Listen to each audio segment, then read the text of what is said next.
உண்மையிலேயே இந்த ஸ்கூல் சொல்லப்போனால் ரொம்ப பர்ஃபெக்டாக எல்லாமே பண்ணுறாங்க. குறிப்பாக சொல்லப்போனால் ஆசிரியர்கள் உண்மையிலேயே ரொம்ப பாராட்டணும். நான் பார்த்துட்டே இருப்பேன், வாட்ச் பண்ணுறேன். ரொம்ப ஹார்ட் ஒர்க் பண்ணுறாங்க.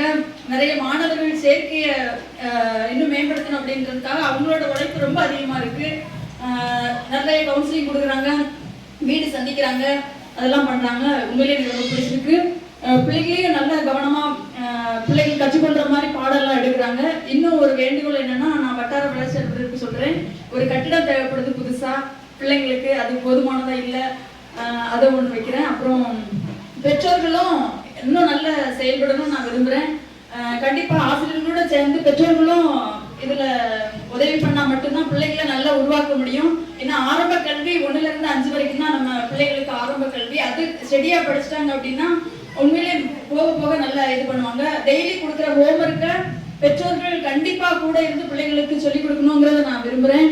அதுதான் ஆசிரியர்களுக்கு நம்ம செய்கிற பெரிய உதவி. அப்புறம் சொல்லப்போனால் அந்த காம்பவுண்டுக்குள்ளே சில மாற்றங்கள் செய்கிறத நான் பார்க்குறேன். மாற்றங்கள் இன்னும் செய்யணும். அந்த விளையாட்டு அந்த பார்க் ஒன்று அமைச்சு கொடுத்துருக்குறாங்க டிவிஎஸ் மூலமாக. அதில் கொஞ்சம் கல்லாக இருக்குது, அதில் போய் விளையாட முடியாது பிள்ளைங்க. அதில் கொஞ்சம் மணல் அடிச்சு போட்டால் நல்லா இருக்கும்னு நான் நினைக்கிறேன். அப்புறம் வர்ற பாதையிலையும் கொஞ்சம் மேடு பள்ளமாக இருக்குது, அதை கொஞ்சம் சரி பண்ணணும். அதுக்கு பெற்றோர்களும் கொஞ்சம் உதவி பண்ணணும்னு நான் நினைக்கிறேன். அது ஒவ்வொருத்தரோட பங்களிப்பு ரொம்ப முக்கியமாக தேவைப்படுது.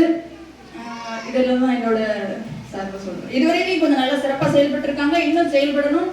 அப்புறம் நம்ம ஸ்கூல்ல விளையாட்டுக்குன்னு ஒரு பீரியட் இருக்கா இல்லையான்னு தெரியல, இருக்குன்னு நினைக்கிறேன். அதை கொஞ்சம் ஆசிரியர்கள் சிறப்பாக செய்கிறாங்கன்னு நினைக்கிறேன்.